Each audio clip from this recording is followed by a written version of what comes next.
जी, hello दोस्तों, मैं हूँ कमर सीमा और दोस्तों जिस तरह के आप देख रहे हैं मेरे साथ मौजूद है मेजर गौरव आर्या साहब। मेजर साहब सबसे पहले तो आपके वक़्त का शुक्रिया सर। थैंक यू चीमा साहब, बहुत बहुत धन्यवाद बुलाने के लिए। Thank you thank you. Sir. Major साहब भारत को आज़ाद हुए 75 साल हो गए हैं और बड़ी ज़बरदस्त सेलिब्रेशंस भी हुई। हमने भी यहाँ पे सेलिब्रेशंस की लेकिन भारत में भी बड़े पैमाने पे सेलिब्रेशंस हुई। अ, बहुत सारे लोगों ने ज़ाहिर बात है आज का जो टॉपिक है वो मेरा बेसिकली इंडिया के है कि is India trying to discover itself, rediscover itself, reinvent itself और जो प्राइम मिनिस्टर मोदी हैं, उनकी जो पॉलिटिक्स है, उसमें वो जो self actualisation trying to know India वाली बात है। मैं थोड़े दिन पहले एक अमेरिकन प्रोफ़ेसर हैं, इंडियन अमेरिकन प्रोफ़ेसर थे, डॉक्टर मुक़्तदिर खान उनसे बात कर रहा था अपने इसी यूट्यूब चैनल पे। और जो है और उनसे बात हुई तो उन्होंने कुछ चीज़ें कही मैं चाहता हूँ वो भी आपके साथ शेयर करूँ एंड देन फिर उसके ऊपर बात करें। उन्होंने कहा कि जी जी। बेसिकली इंडिया के अंदर जो इस वक़्त राइज़ ऑफ बीजेपी है, ये बेसिकली ये समझते हैं कि हम इंडिया के ऊपर 1000 साल लेट्स से मुसलमानों ने हुकूमत की। जैसे फॉर एग्ज़ाम्पल जो गांधी साहिबा थी, उन्होंने कहा जब बांग्लादेश बना और ईस्ट पाकिस्तान आज़ाद हुआ तो उन्होंने कहा कि we have drowned the two nation theory और उन्होंने कहा कि हमने उसको भी और हमने वो जो थे वो बदला भी ले लिया और इस तरह की बातें भी माज़ी में होती हैं। तो वो प्रोफ़ेसर साहब ये कह रहे थे कि बेसिकली इंडिया के अंदर ये जो राइज़ ऑफ बीजेपी है, इसमें बेसिकली वो एक जो सेल्फ एक्चुअलाइज़ेशन की बात है कि इंडिया चाहता है कि क्योंकि 1000 साल हम पे मुसलमानों ने कंट्रोल किया, फिर 200 साल ब्रिटिश आए, तो अब दिस इज़ अ टाइम कि अब हिंदू जो हैं, उनको अपनी स्टेट या हिंदू राष्ट्र या हिंदू इंडिया है, इसकी identity as a Hindu state होनी चाहिए। मैं सिर्फ इंडिया के अंदर इस तरह की क्या ये जो डिस्कशन है, क्या इसको देखा जा रहा है? क्या इसको इस तरह बात की जा रही है?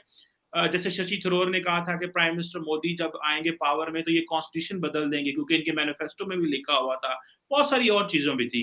तो आप क्योंकि बहुत करीब से देखते हैं और आप उन भारतीयों में से हैं जिनको प्राइम मिनिस्टर मोदी ट्विटर पे फॉलो भी करते हैं।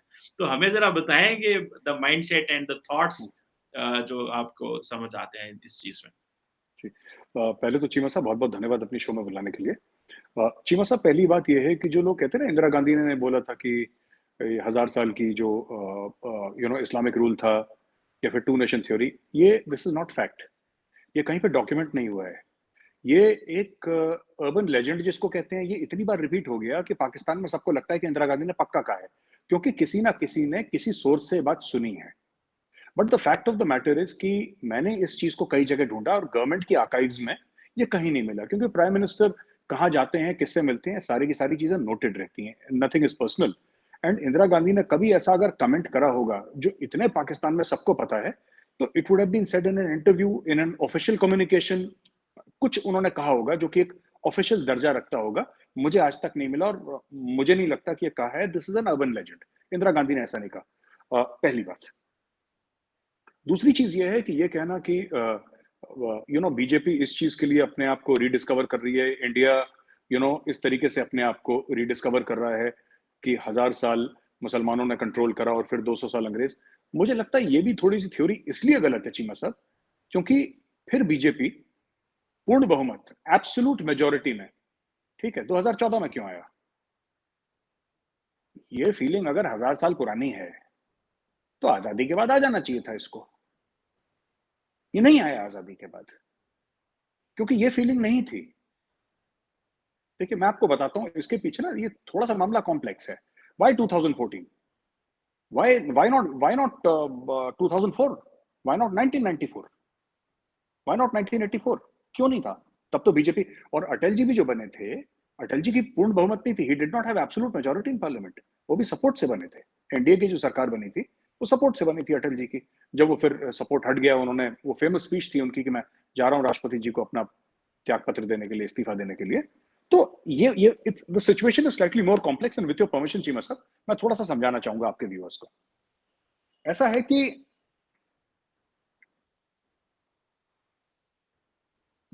मुझे ऐसा लगता है, जो रिसेंटली स्पीच भी दी थी, अगर आपने प्रधानमंत्री जी की स्पीच सुनी हो, वो कहते हैं कि मानसिक दासता नहीं होनी चाहिए। यानी कि जो ज़हनी आज़ादी है ना, वो किसी भी कौम के लिए बड़ी इंपॉर्टेंट है। फॉर एग्ज़ाम्पल इंडियंस हैं ऐसे, अरे साहब आपको पता है वॉशिंगटन पोस्ट में एक आर्टिकल छपा है, आपको पता है न्यूयॉर्क टाइम्स में एक आर्टिकल छपा है, डू यू नो? ये कहते हैं कि आपको इतना कॉन्फिडेंस होना चाहिए कि आर्टिकल छपा है कोने में डालो ना, कौन पढ़ रहा है यहाँ पे वॉशिंगटन पोस्ट। ये मोदी जी का एटीट्यूड है और ये इंडिया का एटीट्यूड। आपने एक एक बड़ी इमेज थी जो मैं आपको समझाता हूँ, जो इंडिया का कैसे चेंज हुआ है ना पिछले कुछ सालों में, इंडियंस का माइंडसेट कैसे। आपको याद है सौरव गांगुली वो अपनी शर्ट निकाल के लॉर्ड्स की बालकनी में हिला रहा है? That is the mindset of the new India कि हमें कोई फर्क नहीं पड़ता, लॉर्ड्स होगा, लॉर्ड्स होगा, तुम्हारे लिए होगा। हम आए, तुम्हें ठोक दिया, अपनी बनियान भी निकाली, टी शर्ट भी निकाली, घुमा भी दी। तो अच्छा, दूसरी चीज जो है ना, ये बात कि मुसलमानों ने 1000 साल के लिए राज करा, ये बात भी गलत है। साउथ इंडिया में कई ऐसी जगह थी जहां पे मुस्लिम्स ने कभी राज नहीं करा, और पीक जो था Mughal empire, that was during the time of Aurangzeb Alamgir. वो पीक पे था, और उस समय जब पीक पे था औरंगजेब आलमगीर का जो एम्पायर था, चीमा साहब, औरंगजेब को डिप्रेशन हो गया था, बिकॉज मराठों ने अंडर छत्रपति शिवाजी महाराज, मराठों ने इतनी खिड़कियां हिलाई मुगल साम्राज्य की कि उसको बेचारे को डिप्रेशन हो गया। वो कब से लड़ रहा था पता है, 10 20 30 साल कब से कितना लड़ लड़ के मराठों के साथ। मराठों ने क्लासिकल गुरिल्ला वॉरफेयर वेज करा, classical guerrilla warfare Chhatrapati Shivaji Maharaj ने, कभी जंगलों में, कभी पठारों में, कभी बीहड़ में, कभी किलों में, यहां से मारा वहां से। They were used to, the Mughals were used to a conventional war. इनको समझ में नहीं आया कि छत्रपति शिवाजी कहां से अटैक कर रहे हैं, क्या कर रहा है, ये बहुत बेचारे हिल गए थे। तो ये कहना कि पूरा एक छत्र राज था मुस्लिम्स का इंडिया पे, ये भी गलत है। पर हाँ, दिस इज ऑल्सो ट्रू कि large parts of northern India, large parts of western India and some parts of southern India, जहां तक बाद में आप हम देखते हैं कि हैदराबाद तक जहां तक निजामत गई थी, वहां तक तो था, वहां तक तो था, ये बात सच है।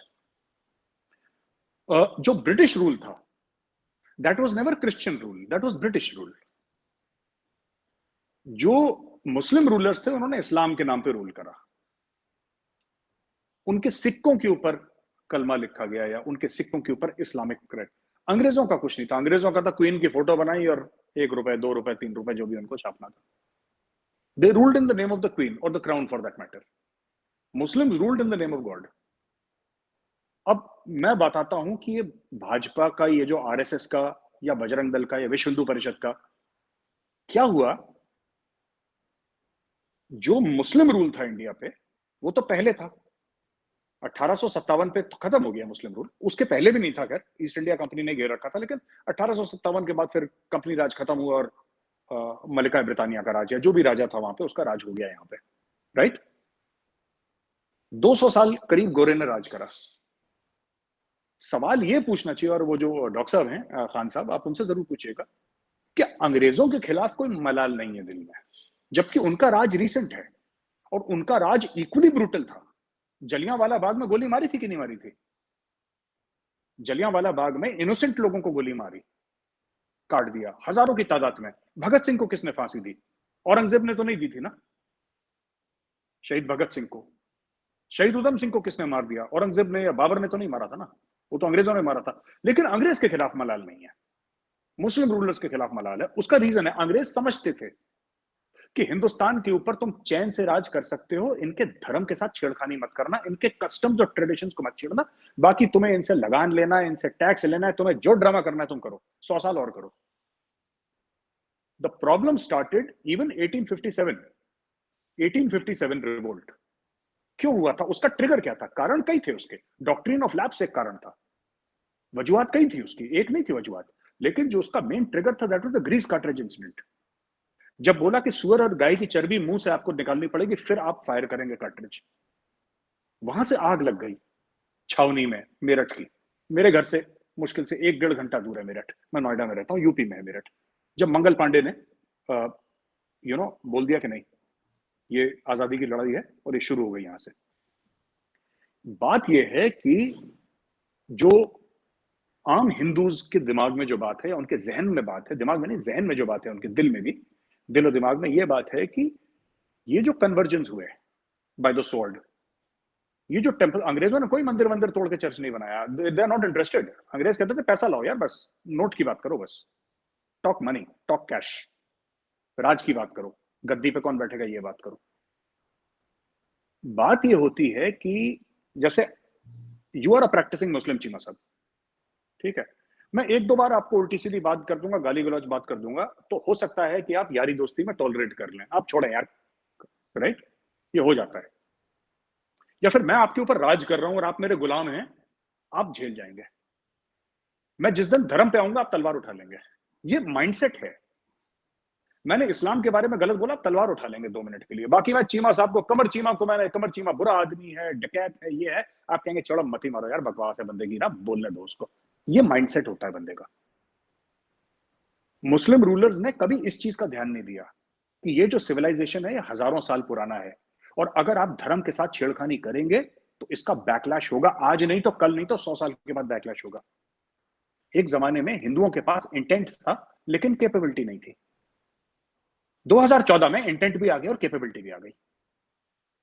आखिरी बात आपने बोला शशि थरूर साहब की, बीजेपी ने कहीं ये नहीं कहा कि हम संविधान बदल देंगे, और संविधान में वैसे भी संविधान बदलता है, पाकिस्तान का भी, हिंदुस्तान का भी, अमेरिका का भी, अमेंडमेंट्स तो होती है ना संविधान में।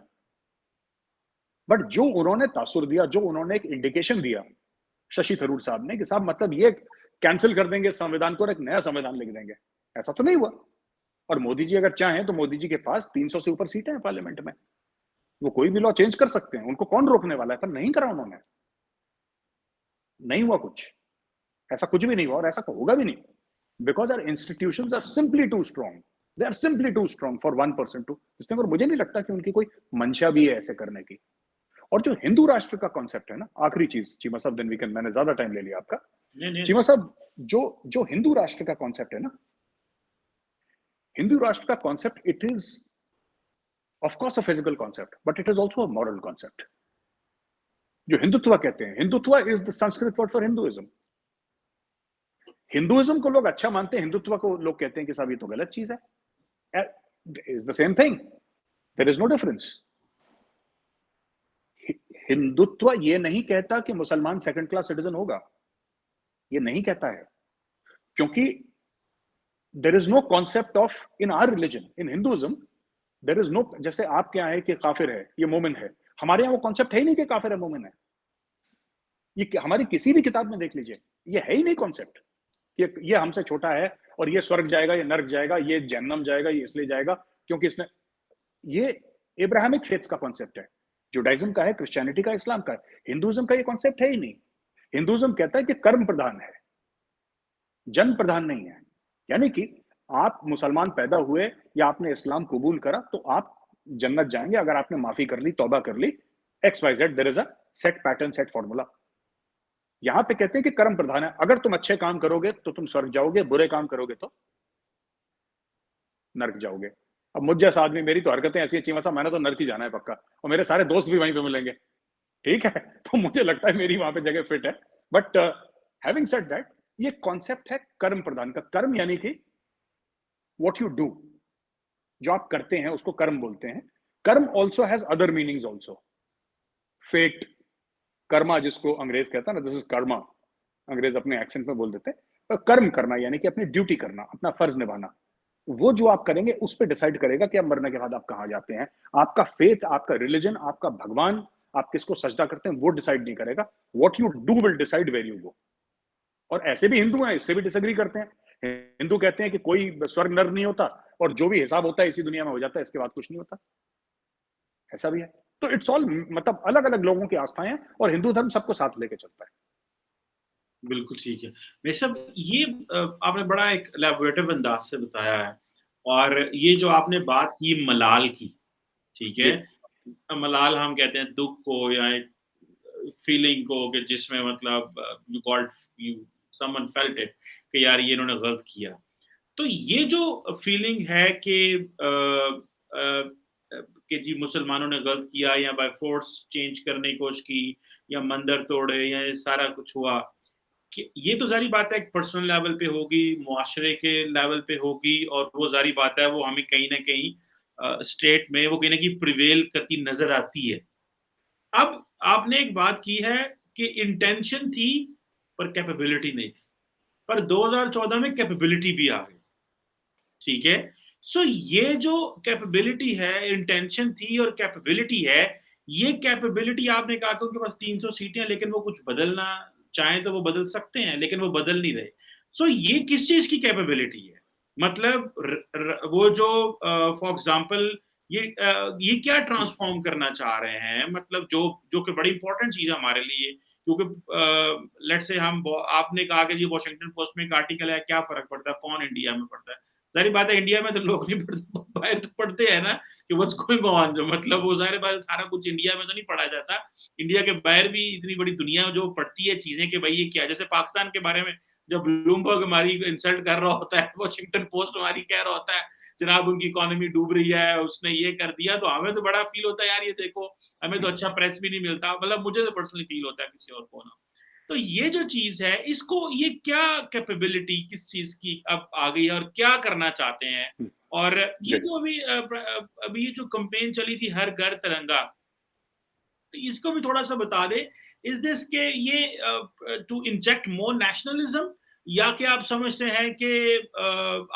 हैं कि इसका क्या मीनिंग हो सकता है? हर बंदा इंडियन है और ये चीज़ करना जो है, इससे क्या मिलता है? एक मोटिवेशन मिलती है, वो उसका मतलब था लोगों को मोबिलाइज़ करना, लोगों को अपने साथ में लाना, लोगों को ये बताना कि शायद इंडिया इंडिया की जो नेशनलिज़्म है, उसका true guardian prime minister Modi और उनकी टीम है। मतलब हाउ ये कैपेबिलिटी वाला मैटर है, ये ज़रा काइंडली हमारे साथ शेयर करें। मैं पहले कैपेबिलिटी पे जाता हूँ, फिर मैं हर घर तिरंगा पे जाऊँगा चीमा साहब। जी, जो हम कहते हैं ना कि पहले उनका इंटेंट था, लेकिन कैपेबिलिटी नहीं थी, फिर कैपेबिलिटी आ गई 2014 में। अ, चीमा साहब, इसके पहले आपको थोड़ा मानसिकता समझनी पड़ेगी, मेंटालिटी, माइंडसेट समझना पड़ेगा राष्ट्रीय स्वयंसेवक संघ का। आरएसएस है क्या? ये है क्या? और इसके बारे में पाकिस्तान में बड़ी गलतफ़हमी है, आरएसएस के बारे में। तो अगर कोई पाकिस्तानी भाई-बहन देख रहे हैं ना, RSS is essentially an ideological organisation. RSS एक आइडियोलॉजिकल ऑर्गनाइज़ेशन है, आरएसएस पॉलिटिकल ऑर्गनाइज़ेशन नहीं है। आरएसएस में आपको बड़े-बड़े साइंटिस्ट्स, बड़े-बड़े डॉक्टर्स, बड़े-बड़े engineers, highly qualified people, RSS में आपको जब बाहर अगर आप जाएँगे अमेरिका में, आपको देखेंगे इसरो में काम कर रहे हैं, डिपार्टमेंट ऑफ स्टेट में काम कर रहे हैं, डिपार्टमेंट ऑफ डिफेंस में, बड़े-बड़े लोग हाइली क्वालिफाइड हार्वर्ड से, मतलब आप सोच लीजिए कहाँ से पढ़ सकते हैं लोग, इतने लोग आरएसएस के। देखिए, अ, मोदी जी ने तो ज़िंदगी बिता दी ना संघ में, 14 साल की उम्र से थे वो संघ में हैं। तो आपको इनका माइंडसेट, आरएसएस का माइंडसेट, अमित शाह जी जो हैं, the honourable home minister of India, उनका माइंडसेट क्या है? देखिए, हिंदू जो है ना, द वर्ड हिंदू एक्चुअली जो मज़हब है, जिसको हम लोग अगर ट्रांसलेट करें मज़हब को तो पंथ बनता है, जो पंथ है, वो सनातन धर्म है। वो सनातन धर्म है चीमा साहब, राइट? आरएसएस ये कहता है कि जो भी बर्रे-सगीर में रहता है, वो हिंदू है। अब लोग बड़े परेशान हो जाते हैं कि साहब आपने मुसलमान को हिंदू कैसे कह दिया? वो मुसलमान को हिंदू नहीं कह रहा। वो कह रहे हैं कि लीनिएज का हिंदू मतलब होना कि we belong to a common lineage, people where the river Sindh flows. ठीक है चीमा साहब, पाकिस्तान में कितने ऐसे नाम हैं विच आर सिख और Hindu names, but they are practising Muslims. हुँ, दैट्स ओके। सबका अपना अपना मजहब होता है। बिकॉज ये बात सच है, पाकिस्तान में या इवन इंडियन मुस्लिम्स कितना भी डिनाई करें, fact is that we have common ancestors. हमारा खून एक है, राइट? और इसमें आप और मैं मना नहीं कर सकते। डीएनए टेस्ट करवा लीजिए, आपको पता लग जाएगा। सब यहीं के हैं, इसी मिट्टी के हैं। ठीक है, जो मुसलमान है उसके बाप दादा यहाँ पे दफन है, जो हिंदू है उसके बाप दादा की यहाँ पे खाक है, गंगा नदी में होगी, कहीं पे होगी। That is true. तो कहने की बात यह है कि RSS thinks of Hinduism as a wider cultural concept, not a narrow religion concept. पहली चीज। जहां तक ये बात है हर घर तिरंगा की, आपने जो बात बोली है, देखिए, हम लोगों को बांधता क्या है? Pakistan is 97% Muslim, right? लेकिन जो 1971 में हुआ उससे ये प्रूव हो गया कि religion can not bind you. Religion religion कोई भी रिलीजन हो, हिंदुइज्म हो, आपको क्या लगता है भारत को हिंदुइज्म जोड़ के रखा है? नहीं। 130 करोड़ लोगों को हिंदुइज्म कैसे जोड़ सकता है? पाकिस्तान छोटा मुल्क नहीं है, 22 करोड़ लोग हैं। बात यह है कि जब तक पाकिस्तान यह सोचता रहेगा कि इस्लाम हमें जोड़ता है, वो कभी नहीं जुड़ेगा। अगर इंडिया सोचता है कि हमें एक धर्म जोड़ लेगा, वो कभी नहीं जुड़ेगा। अगर चाइना सोचता है, चाइना तो खैर सोचता ही नहीं इस मामले में, उसको छोड़ ही दें आप। कहने की बात यह है कि व्हाट यूनाइट्स अस, तो हमारा जो तिरंगा है उसको मुसलमान भी हाथ में लेके घूमेगा, उसमें हिंदू भी हाथ में लेके घूमेगा। ये कॉमनैलिटी है। मुसलमान और हिंदू की जबान भी थोड़ी थोड़ी फर्क है। वैसे तो लैंग्वेज एक ही है। तमिल जो मुस्लिम होगा वो भी तमिल ही बोलता है, हिंदू भी तमिल बोलता है। लेकिन जब मुस्लिम तमिल बोलेगा, अगर if you have a year for the tone, आपको पता लग जाएगा कि ये मुस्लिम है, जिस तरीके से बोलेगा। राइट? आपको बंगाली अगर होगा मुस्लिम तो आपको पता लग जाएगा। आप जो बंगाली है वो पता लगा, आप और मैं नहीं पता लगा सकते। हमें तो एक जैसी बंगाली सुनाई देगी, लेकिन जो बंगाली हिंदू है या बंगाली मुस्लिम है वो पता लगा लेगा हिंदू है। सिमिलरली, अगर 5 मिनट के लिए कोई दिल्ली में कोई बोले मुस्लिम, मैं पता लगा लूंगा, क्योंकि मुझे आइडिया है। और जबान एक दूसरे को एक दूसरे की समझ में आती है। हमें यूनाइट क्या करता है? It is the love for the nation.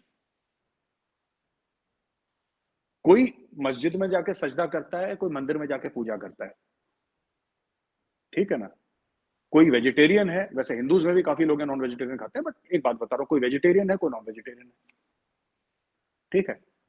कोई टोपी पहनता है, कोई नहीं पहनता। हर चीज में फर्क है। लेकिन जो एक चीज जो हमें यूनाइट करती है, वो है हमारा फ्लैग, वो है हमारा नेशनल एंथम। जब जनमन गण बजेगा तो मुसलमान भी खड़ा होगा, सिख भी खड़ा होगा, ईसाई भी खड़ा होगा, हिंदू भी खड़ा होगा। हाँ, कुछ कम्युनिस्ट हैं जो चाइना को अपना बाप मानते हैं, वो चाइनीज नेशनल एंथम में खड़े होते हैं, दैट्स इट। बट सब खड़े होते हैं। यहाँ पे हिजाब पहनी हुई लड़कियों ने तिरंगा उठा रखा है India. What he is trying to do is tell people, जो उन्होंने अपने 5 पॉइंट दिए थे इस बार, उन्होंने क्या बोला था? ऐसे हो जाओ, have pride in your past. हीन भावना मन में मत रखो, अपने आप को छोटा मत समझो किसी से। People will try to tell you, जैसे आप बोल रहे थे कि वॉशिंगटन पोस्ट वाले बाहर वाले पढ़ते होंगे, इंडिया में नहीं पढ़ते, तो वही मोदी जी का कहना है कि बाहर वाले पढ़ते हैं तो पढ़े ना। हमने उनको थोड़ा ना मना कर रखा है कि तुम वॉशिंगटन पोस्ट मत पढ़ो। पर तो हमारे सर पे मत नाचो कि भाई वॉशिंगटन पोस्ट में ही लिखा था। लिखा होगा, लिखा होगा, हम नहीं मानते, भागो यहां से। And that is what they have done. उनको जब यूएन को भगाना था वहां पे, और कश्मीर कश्मीर जब भगाना था, सॉरी क्या था वो, एमिटी इंटरनेशनल को जब भगाना था, नहीं वो क्या नाम है, एमनेस्टी, एमनेस्टी इंटरनेशनल को भगाना था, उन्होंने भगा दिया। उन्होंने बोला भागो यहाँ से। करा नहीं साहब, वो वॉशिंगटन पोस्ट लिखेगा। क्या लिखने दो यार, लिख लिख के थक जाएगा, कल दूसरी ब्रेकिंग न्यूज आ जाएगी, वो आ जाएगी फ्रंट पेज पे। कौन याद रखता है? भगाओ इनको। पुलिस ने डंडे शंडे चलाए, वो सब भगा दिया ऐसे। So this new pride in your identity, we are Indians, हम लोग हिंदुस्तानी हैं।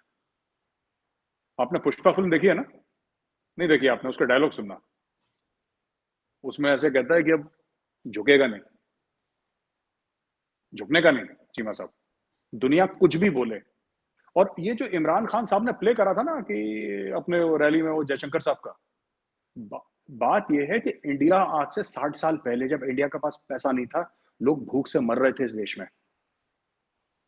जब लोग इस देश में भूख से मर रहे थे चीमा साहब, जब 90s में हमारा सोना गिरवी हो गया था, जब $1 बिलियन था हमारे पास, और हमारे पास कुछ नहीं था 2 हफ्ते के बाद कि तेल इंपोर्ट करें, हमारे पास सब कुछ खत्म हो गया था, तब भी इंडिया का यही एटीट्यूड था कि अपन झुकेगा नहीं। तब भी नहीं झुका, आज भी नहीं झुकेंगे।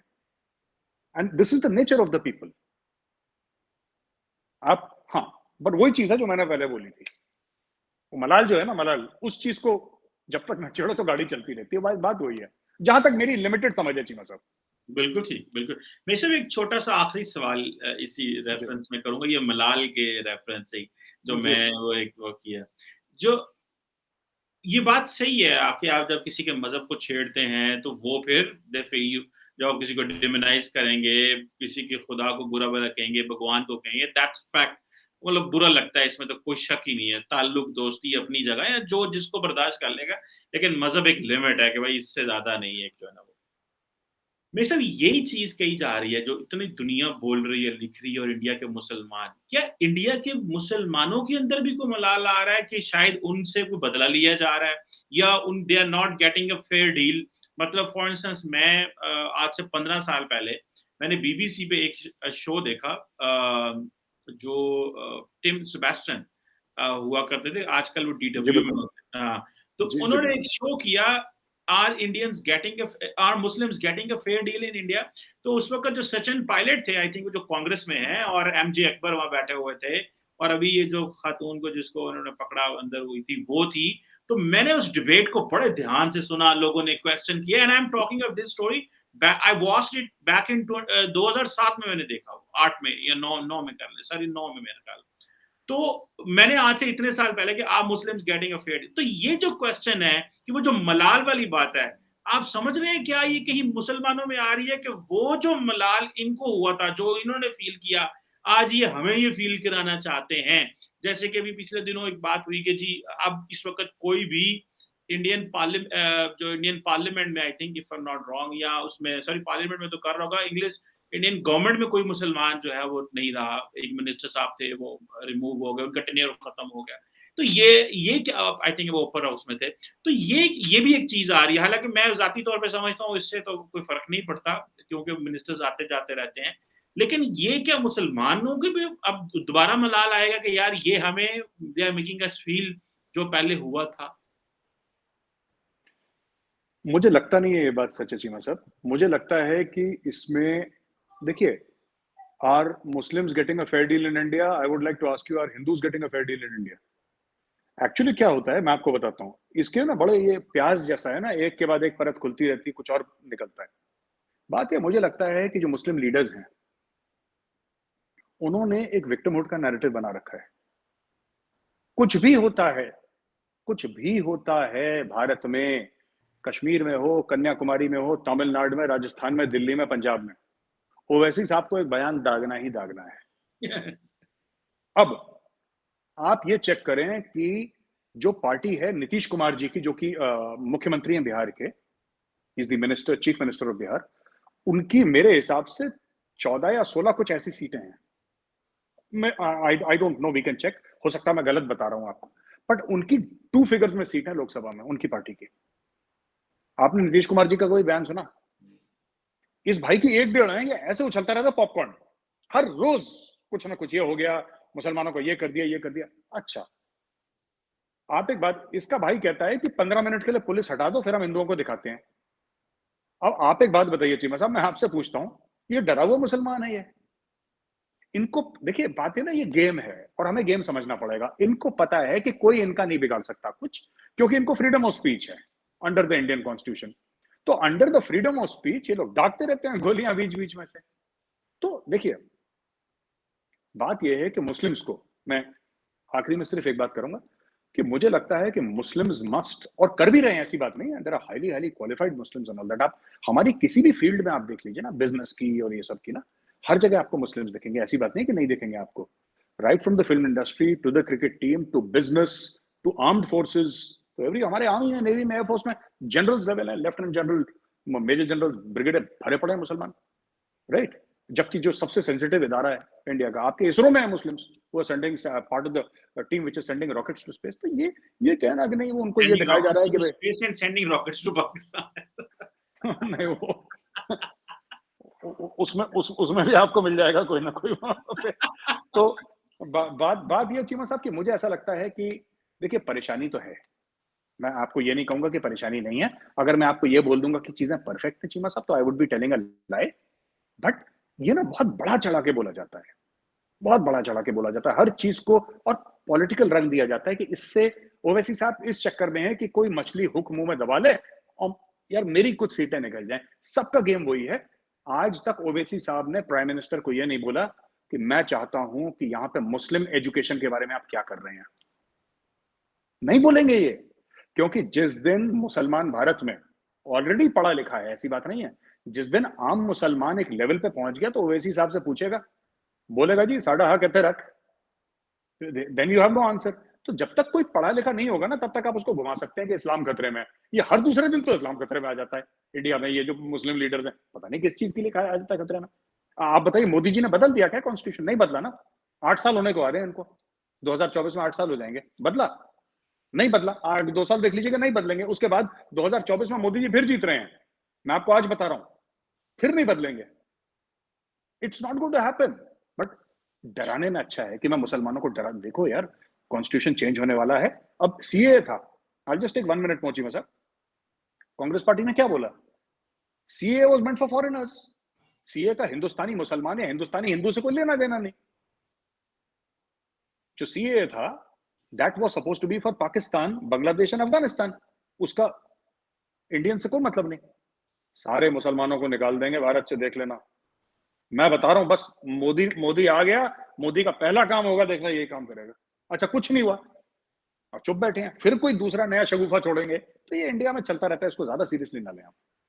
बिल्कुल ठीक है। Thank you very much Mehar sahab thank you sir, for thank you, helping us thank to you, understand prime thank you minister so much. Modi और उनकी जो पॉलिटिक्स है एंड ये जो ट्रांसफॉर्मेशन आ रही है and this difference between intent and capability. बहुत शुक्रिया आपका, बड़ी मेहरबानी। Thank you.